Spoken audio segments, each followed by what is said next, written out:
কোনো দেশে কোনো রাজনৈতিক দল তারা কি কখনো পেট্রোল বোমা দিয়ে মানুষ হত্যা করতে পারে? বাস্তবতাকে স্বীকার করতে হবে। উনি বললেন, সালাম ভাই বললেন যে চালাতে পারছে না। ওনারা কি চালাইছিলেন? এবং একটি উদাহরণ দিই, বাংলাদেশের রাজনীতির ইতিহাসে এমন ঘটনা ঘটে নাই। সেটি হলো যে পার্লামেন্টে ওনাদের স্পিকার ছিলেন জবরুদ্দিন সরকার, ব্যারিস্টার।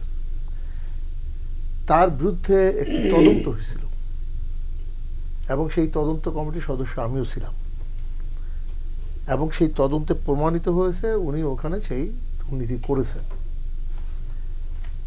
একটা টাকা, অন্যগুলো বাদই দিলাম, একটা টাকা উনি নিজের হাতে লিখেছেন, আমি 27 লক্ষ টাকা চিকিৎসার জন্য নিলাম, যদি হাইকোর্ট আমাকে নির্দেশ দেয় আমি টাকাটা ফেরত দেবো।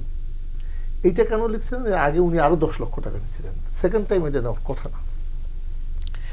এই সমস্ত আরও তারেক জিয়া 500 লিটার তেল সে নিল একদিন এক বহরে, সংসদের টাকা, এগুলো কিন্তু এর মধ্যে আসছে। তা এগুলো নিয়ে আমি যখন কথা বলি তখন আমাকে বলা হলো যে আমাকে মাপ চাইতে হবে, তা না হলে আমার বিরুদ্ধে মামলা করবে। আমি যখন লগ বই, আমি 1050টা লগ বই আমি খুঁজছি এবং সে তার থেকে বের করছি তারেক জিয়া কোথায় কত লিটার তেল নিচ্ছে। সেগুলো যখন আমি লগ বই দেখালাম তারপরে কিন্তু ওনাদের মুখ বন্ধ হয়ে গেল।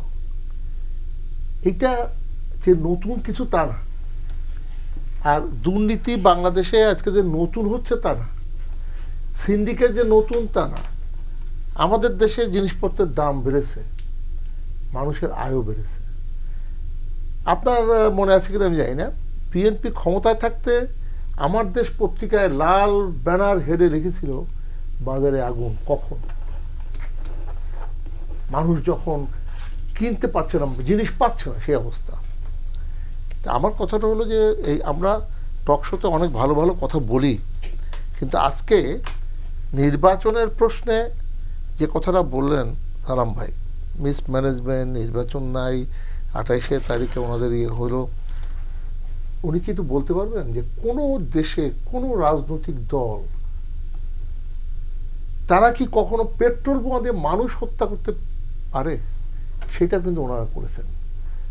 ওনারা হয়তো অস্বীকার করবেন, কিন্তু তারপরে আমি যদি জিজ্ঞেস করি যে আন্দোলন মহাত্মা গান্ধী করেছিল একটা অসহযোগ আন্দোলন, সেই অসহযোগ আন্দোলনের সময় চৌরি চৌরা নামক একটা থানায় যখন আক্রমণ হলো তখন কিন্তু সেই আন্দোলন তিনি বন্ধ করে দিয়েছিলেন। আর বেগম খালেদা জিয়া যখন লাগাতার অবরোধ করলেন, সেই অবরোধ দিনের পর দিন পেট্রোল বোমা দিয়ে মানুষ হত্যা করা হচ্ছে, যাত্রী, প্যাসেঞ্জার, আর আপনার শ্রমিক, 92 জন ড্রাইভার হেল্পার মারা গেছে। আমাকে সব রেকর্ড নাম আছে। পুলিশ মারা গেছে 17 জন, বিজিবি জওয়ান 3 জন, মুক্তিযোদ্ধা, গার্মেন্টস শ্রমিক, রিক্সা শ্রমিক, মানে সব শ্রমজীবী মানুষ।